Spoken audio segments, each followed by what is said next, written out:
hago llegar para cada uno de ustedes, amigas y amigos, un cordial saludo de bienvenida a nuestro programa El Amor que Vale, para compartir con ustedes las enseñanzas bíblicas del Dr. Adrian Rogers.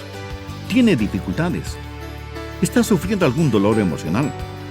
¿Tiene alguna enfermedad física?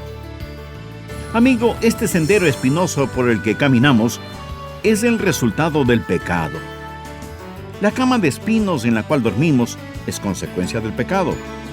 Y no importa cuán bien usted puede estar o piensa que esté ahora, ni cuán acolchonado sea su nido, hay una espina en él, y tarde o temprano la sentirá. Cuando usted salga a trabajar al campo, sin importar su ocupación, trabajará en un campo espinoso, y su cuerpo hallará, como el apóstol Pablo, un aguijón en la carne.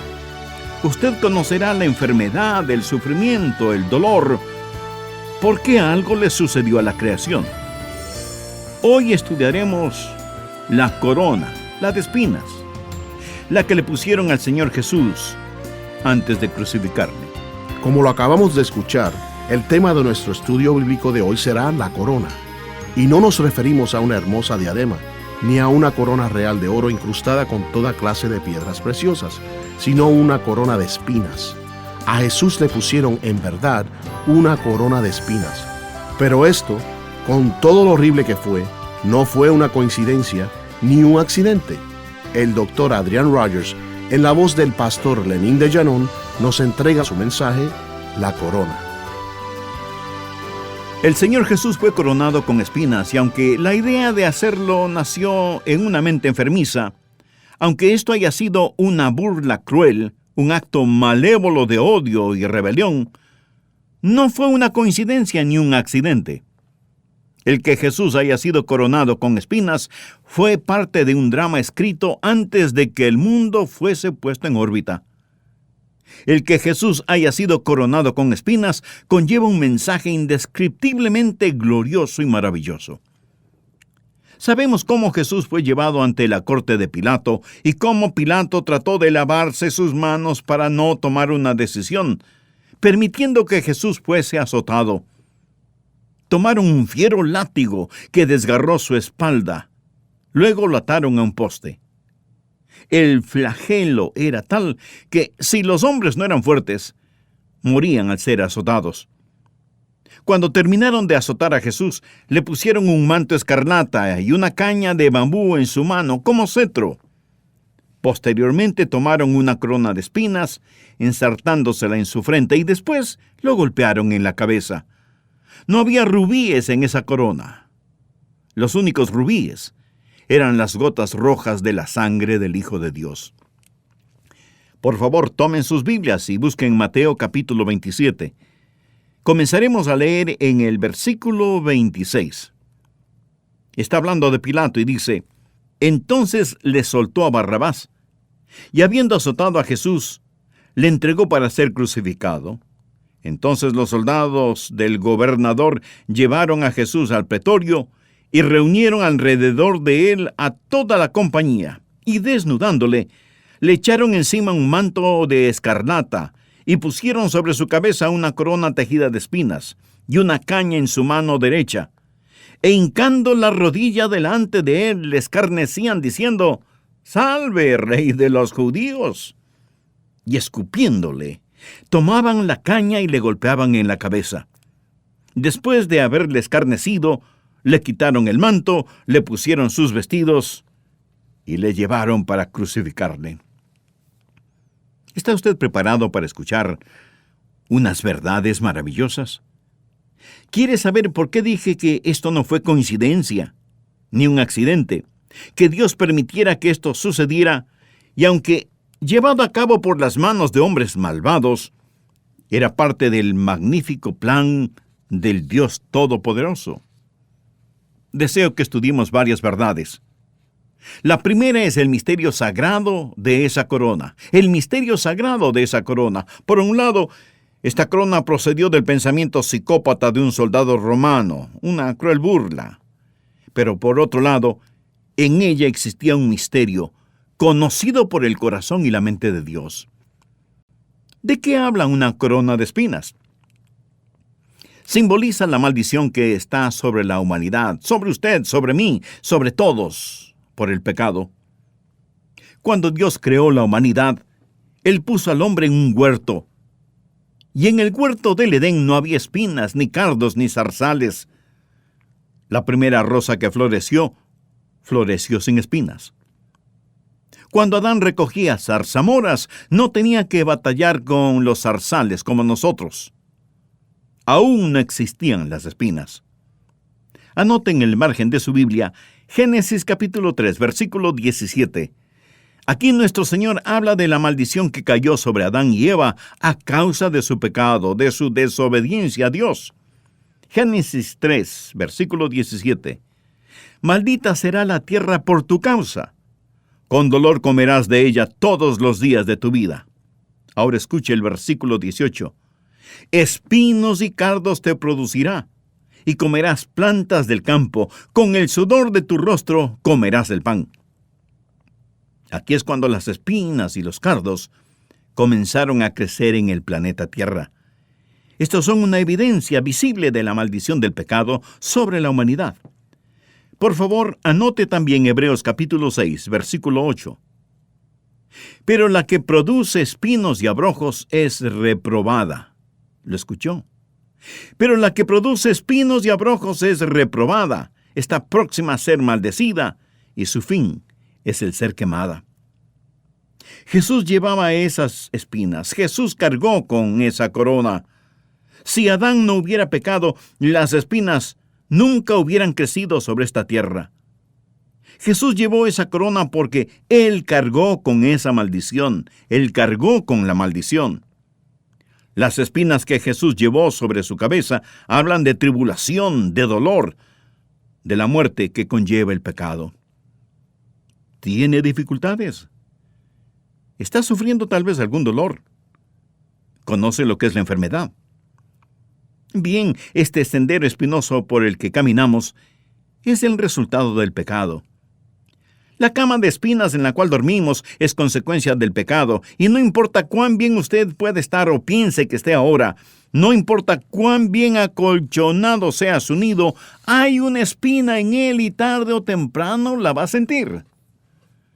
Cuando usted salga al campo a trabajar, sin importar su ocupación, trabajará en un campo espinoso y su cuerpo hallará, como el apóstol Pablo, un aguijón en la carne. Usted conocerá la enfermedad, el sufrimiento, el dolor, porque algo le sucedió a la creación. Romanos capítulo 8, versículo 22. Porque sabemos que toda la creación gime a una, y aún está con dolores de parto hasta ahora. ¿Por qué? Amigo, existe una maldición sobre todo como resultado del pecado. ¿Quiere saber por qué tenemos tribulación, frustración y sufrimiento? Mire los hospitales y diga, el pecado lo hizo. Vea las instituciones psiquiátricas y diga, el pecado lo hizo. Vaya a las cárceles y diga, el pecado lo hizo. Observe los cuerpos deformados y diga, el pecado lo hizo. Vea la aflicción, el dolor, las dificultades y la agonía y describa todo eso con una palabra, pecado. Cuando Jesús murió sobre esa cruz, Él fue coronado con espinas. Él llevó la corona porque cargó con la maldición. La segunda verdad, no solo quiero que usted vea el misterio sagrado de esa corona, mas también quiero que mire la miseria solemne de esa corona. Esta corona habla de sufrimiento, habla de dolor. La corona fue colocada sobre la sien del Señor Jesucristo, una de las partes más sensibles del cuerpo humano. Esas grandes espinas las pusieron allí y con la caña lo comenzaron a maltratar y a golpear en la cabeza. Los artistas que pintan al Señor Jesús sobre la cruz son bondadosos. No quisiera ver un cuadro que lo retrate literalmente.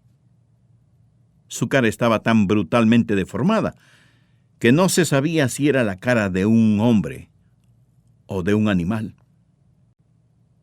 Recuerde, los soldados con sus manos desgarraron su barba. ¿Se puede imaginar usted eso? Con sus puños golpearon su rostro y aflojaron sus dientes. Su nariz sangraba. Su sangre se mezclaba con los asquerosos salivazos de los soldados. Tomaron un bastón y golpearon al Señor Jesucristo. Usted no hubiera querido presenciarlo. Por favor, busque Isaías 52. Versículo 14 dice: de tal manera fue desfigurado de los hombres su parecer. Es decir, ni siquiera parecía un ser humano sobre la cruz. ¿Por qué? Isaías 53, 4 dice: ciertamente llevó él nuestras enfermedades y sufrió nuestros dolores. Existe el misterio de esa corona. Existe la miseria de esa corona. Hace unos años en la ciudad de Nueva York, una madre estaba tendiendo su ropa afuera. Su vecino vino gritando: ¡tu casa está en llamas! ¡Tu casa está en llamas! Ella botó la ropa, entró corriendo a la casa. Esta era un llameante infierno, y fue a la cuna donde estaba su bebecita. Tomó a su hijita, la envolvió en una cobija y salió al jardín, donde la colocó sobre el pasto mientras la casa se consumía. No hubo oportunidad de sacar nada más. La cara de esa madre recibió el calor de esas llamas y quedó horriblemente cicatrizada. Sus manos se quemaron, quedaron retorcidas y nunca volvieron a ser el tipo de manos que Dios le dio. Pero la bebita, milagrosamente, no fue tocada por el incendio. Ni un solo pelo de su cabecita se le quemó. Esa niñita llegó a ser una hermosa joven, y cuando tenía 18 años, su colegio tuvo un paseo anual para los que se graduaban, extendiendo la invitación a los padres para navegar en un barco por el río Hudson. Esta joven, por su encanto y su belleza, era el centro de atracción. En cierto momento, la madre de esa joven pasó por allí con su cara horriblemente cicatrizada, sus manos torcidas y quemadas, y una de las colegialas, sin pensar cuán cruel era su comentario, dijo: ¿quién es esa grotesca mujer? Su propia hija, avergonzada de su madre, contestó: no lo sé, yo no sé quién será. La madre alcanzó a oírla. Cuando regresaron a casa, la madre le dijo: cariño, ven acá. Quiero contarte algo. Frecuentemente me has preguntado acerca de las quemaduras en mis manos y mi rostro. Nunca te lo había contado porque no quería añadir dolor y ponerte una carga sobre tus hombros, pero ahora te lo voy a contar. Cuando no eras más que una bebecita, nuestra casa fue devorada por las llamas. Tú estabas dormida en tu pequeña habitación, y yo entré en esa casa que se estaba quemando, desafié las llamas y te rescaté. Ni un pelo de tu cabeza se quemó. Mas estas cicatrices en mi cara y en mis manos existen porque yo te salvé de las llamas. Cuando la jovencita oyó eso, se llenó de vergüenza y remordimiento. Ella tomó las dos manos de su preciosa madre, las juntó y las llevó a sus labios y las mojó con sus lágrimas y con sus besos. Ella tomó ese cicatrizado rostro y lo besó una y otra vez, diciendo: oh, madre mía, ¿cómo me podrás perdonar? Amigo, prefiero ser esa hija avergonzada de su madre que avergonzarme de Jesús, quien llevó esa corona por mí. ¿Cómo es posible que nos ruboricemos al pronunciar el nombre o al defender su causa? Jesús llevó mi corona de sufrimiento sobre su cabeza. El misterio sagrado, Él cargó con la maldición, la miseria solemne, Él sufrió nuestro infierno. La Biblia dice en 1 de Pedro 3:18, porque también Cristo padeció una vez por los pecados, el justo por los injustos, para llevarnos a Dios. La tercera verdad es lo que quiero llamar la mofa desvergonzada de esa corona. No solo el misterio y la miseria, pero la mofa de esa corona. ¿Qué estaban haciendo? Por favor, leamos el versículo 29. Y pusieron sobre su cabeza una corona tejida de espinas y una caña en su mano derecha. e hincando la rodilla delante de él, le escarnecían diciendo: «¡Salve, Rey de los judíos!». ¿Por qué se estaban mofando de él? Porque eran unos rebeldes. Estaban diciendo: «Tú no eres nuestro rey. Tú no eres un verdadero rey. No nos arrodillaremos ante ti». Ellos ridiculizaban su derecho de gobernar, se mofaban, se burlaban de su derecho de gobernar.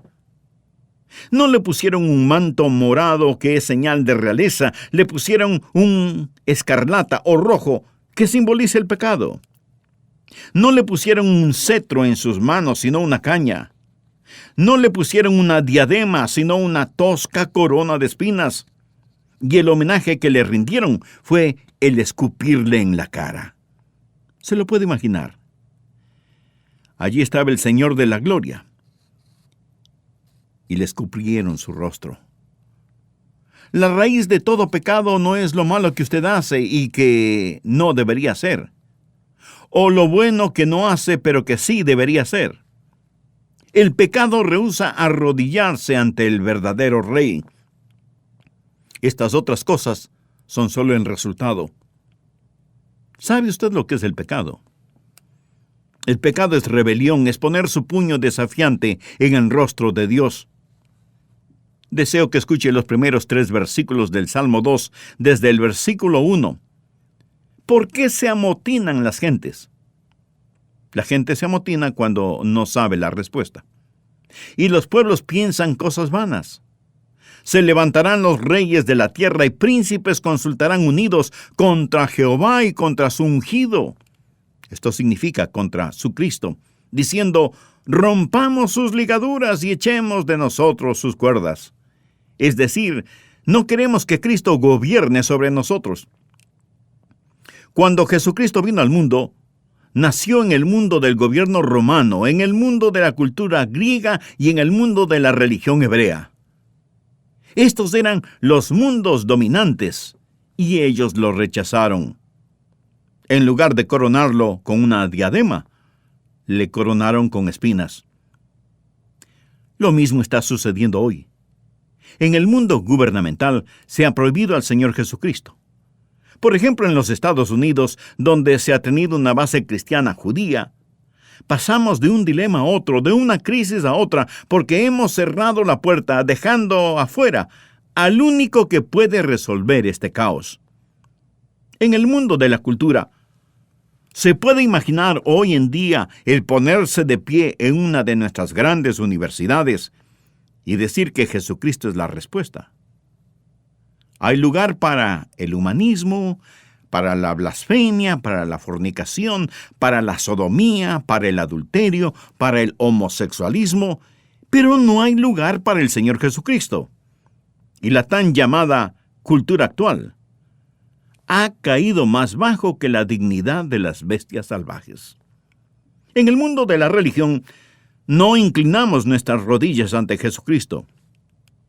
Muchas iglesias en el mundo hoy son solo clubes campestres glorificados con campanarios, que han dejado afuera al Señor Jesucristo, coronado con espinas.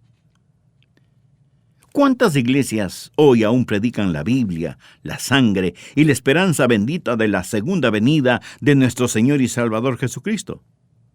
Dicen: bueno, por lo menos somos religiosos. Les recuerdo que fue una muchedumbre religiosa la que crucificó al Señor Jesucristo. La mayoría de la gente en el mundo no necesita religión, necesita convertirse de la religión a Jesucristo. Amigo, existe el misterio de esa corona. Él llevó la maldición. Existe la miseria de esa corona. Él sufrió por nosotros. Existe la mofa de esa corona. Los hombres, tanto en el pasado como hoy, rehúsan inclinarse ante Jesucristo. Hoy usted o se arrodilla ante Él, o lo corona con espinas una vez más. El misterio sagrado, Él cargó con la maldición, la miseria solemne, Él sufrió nuestro infierno, la mofa de esa corona. La cuarta verdad es el misterio salvador de esa corona. Esto no fue una coincidencia. ¿Por qué llevó Jesús una corona de espinas?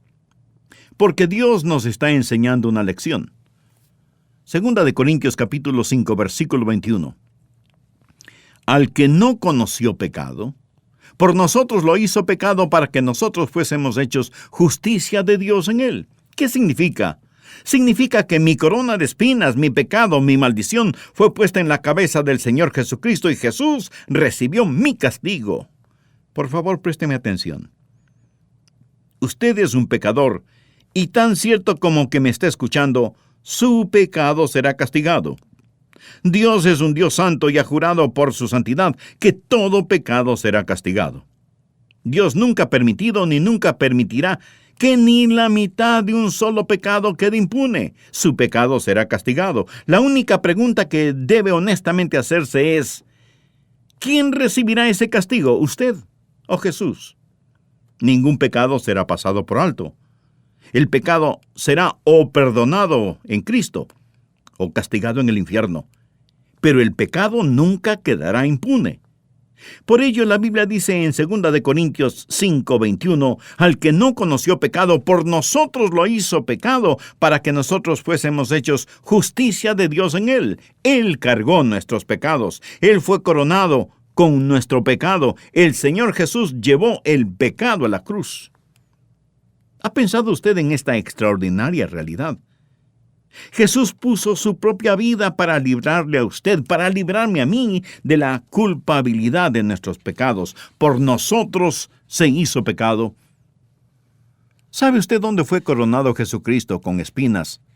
¿Sabe el lugar donde sucedió? ¿Me permite contárselo? En el Calvario, en Gólgota, en el Monte Moria. Sí, el Monte Moria. El monte del templo y el Calvario son la misma cadena de piedra caliza, la misma montaña. ¿Cuál era el Monte Moria? Siglos antes de que Jesucristo naciera, Dios dijo a Abraham, quien era la estrella más brillante en el cielo hebreo: Abraham, toma ahora tu hijo, tu único, Isaac, a quien amas, y vete a tierra de Moria, y ofrécelo allí en holocausto, o sea, en sacrificio, sobre uno de los montes que yo te diré. Cuando Dios le ordenó esto a Abraham, Isaac ya era un joven fuerte. Abraham e Isaac fueron al lugar del sacrificio. Isaac sabía que iban a ofrecer un sacrificio y mirando a su alrededor preguntó, «He aquí el fuego y la leña, mas ¿dónde está el cordero para el holocausto?» O sea, Padre, lo tenemos todo, la leña, el fuego, la soga, el cuchillo, pero, Padre, ¿dónde está el cordero? Abraham se aguantó las lágrimas, porque Isaac aún no sabía que él era el sacrificio. Y dijo, Dios se proveerá de cordero para el holocausto, hijo mío. Y subieron la montaña, colocaron la leña en su lugar, y Abraham ahora tuvo que decirle a su hijo, Hijo, tienes que confiar en mí. Hijo, ni yo lo entiendo, solo creo en Dios. Tengo que hacerlo. No sé el por qué, mas Dios simplemente tendrá que levantarte de entre los muertos. Hijo, tú eres el sacrificio. Déjame atarte las manos. Este fue un adolescente fuerte que pudo haber resistido a este hombre de más de 100 años de edad. Más voluntariamente se sometió y llegó a ser una ilustración del Señor Jesucristo. Isaac yacía sobre el altar y Abraham levantó el resplandeciente cuchillo en el aire para enterrarlo en Isaac cuando oyó una voz que le decía, Abraham, Abraham, no le hagas daño al muchacho. Yo he provisto un sustituto. Entonces alzó Abraham sus ojos y miró, y he aquí a sus espaldas un carnero trabado en un zarzal por sus cuernos. La palabra hebrea zarzal significa espinas. Sus cuernos estaban enredados en las espinas, y Dios le dijo, Abraham, toma el carnero y sacrifícalo en lugar de tu hijo. Y ese carnero trabado en un zarzal, ese carnero coronado con espinas, llegó a ser el sacrificio ese día en lugar del que debió haber sido el muchacho, el que iba a ser sacrificado. Con razón que Jesús dijo, Abraham, se gozó de que había de ver mi día y lo vio y se gozó. Dios predicó el Evangelio a Abraham hace muchos años. ¿Por qué? Porque un sacrificio se levantó y quedó libre, mas el coronado con espinas fue sacrificado. Y este es el misterio salvador de la corona.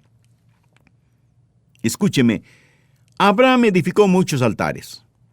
Si estudia la vida de Abraham, encontrará altares a lo largo del camino. Pero él nunca construyó otro altar después de este episodio.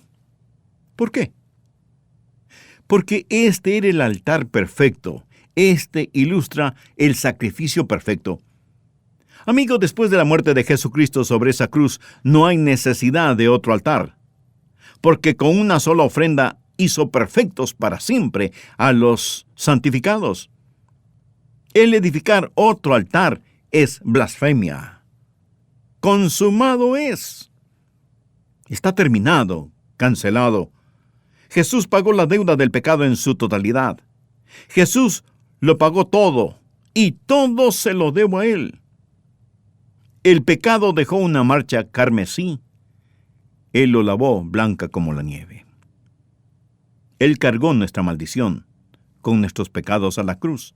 Él llevó una corona de espinas, la maldad, la impureza, la inmundicia de nuestro pecado. El mismo pecado que bebió de la copa lo cargó sobre su cabeza al ir al Calvario. El misterio sagrado, la miseria solemne, la mofa de esa corona, el misterio salvador de esa corona. Lo último que quiero que veamos es no solo el misterio salvador de esa corona, sino también la majestad soberana de esa corona. La majestad soberana de esa corona. ¿Cree usted que Jesús murió como una víctima indefensa? ¿Cree que Jesús murió porque las cosas estaban fuera de control? ¿Piensa que quizás Satanás estaba sobre el trono y estaba manipulándolo todo? Mi amigo, permítame darle un versículo, anótelo al margen. Hechos capítulo 4, comenzando en el versículo 27. Los apóstoles estaban predicando después de que Jesucristo resucitó, y con sus ojos llenos de lágrimas y con fe reveladora estaban hablando acerca de aquellos que lo crucificaron. Porque verdaderamente se unieron en esta ciudad contra tu santo Hijo Jesús, a quien ungiste, Herodes y Poncio Pilato, con los gentiles y el pueblo de Israel. Ahora preste atención al versículo 28. Para hacer cuanto tu mano y tu consejo habían antes determinado que sucediera. No fue una coincidencia ni un accidente, mas un drama planeado en el corazón y mente de Dios. ¿Qué es lo que trato de decir? Bien, que cuando Jesús llevó esa corona de espinas, Él era la majestad soberana, no era una indefensa víctima. Las coronas siempre han sido un símbolo de autoridad. Dios lo ordenó por adelantado. Ya estaba planeado. Él estaba en perfecto control. Carlomagno usó una corona. Los historiadores lo llaman Carlos el Grande. Él poseía una corona octogonal. Cada lado tenía una placa de oro incrustada con rubíes, esmeraldas y diamantes. Ricardo Corazón de León tenía una corona tan pesada que cuando la usaba necesitaba de 2 asistentes, uno a cada lado para que sostuvieran su cabeza erguida. La reina de Inglaterra tiene una corona. Si alguna vez ha visto las joyas de la corona, comprenderá cuán magnífica es esa corona. ¿Sabe el valor de la corona que usa la reina de Inglaterra? Basta con decir que es lo suficiente para duplicar los edificios de varias iglesias grandes con todo lo que tienen, y aún sobraría dinero. Jesús, en gloria, usa una corona de paz, de justicia, de gloria. Pero en lo que a mí concierne, nunca usó una corona tan preciosa como la de espinas. Oh, la majestad soberana de esa corona. Los rubíes, como dije, eran las gotas de su sangre. Y esta habla del contraste de la corona que él lleva hoy. Como lo dice un himno, corónenlo con muchas coronas al Cordero sobre su trono. Jesús es la rosa de Sarón, y la rosa de Sarón florece de esa corona. Sarón, la rosa más dulce, la rosa más fragante, una rosa de belleza, cuyos pétalos son besados por el sol del cielo, florece de esa corona. Cuando un pajarito quiere construir su nido en un lugar seguro, en muchas ocasiones lo hace en los zarzales o espinas para protegerse. Y mi seguridad, mi protección, mi salvación, mi todo y todo se encuentra en un nombre que es sobre todo nombre, el nombre del que llevó mi corona, Jesús. Usted puede elegir hoy.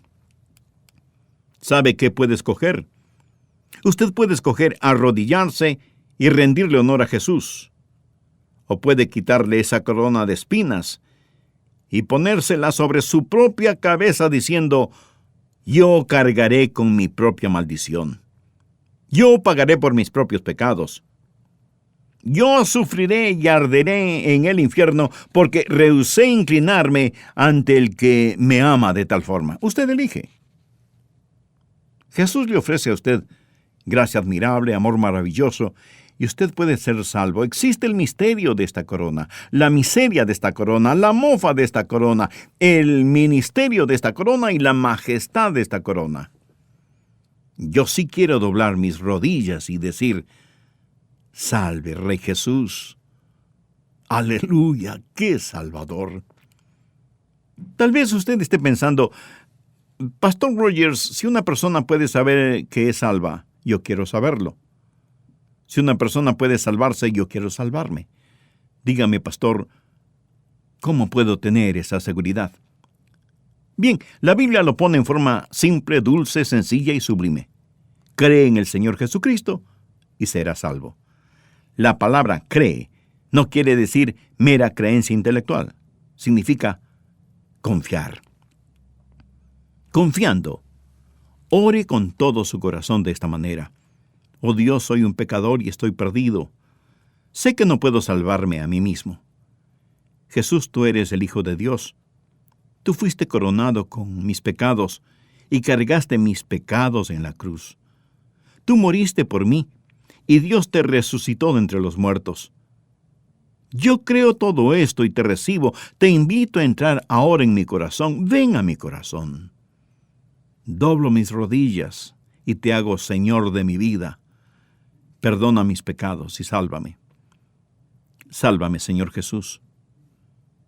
Dígalo de todo corazón: sálvame, Señor Jesús. ¿Se lo pidió? Lo hizo. Entonces, agradézcaselo. Gracias por salvarme, Jesús. Gracias por salvarme, Jesús. Ahora eres mi Señor, mi Salvador, mi Dios, mi amigo.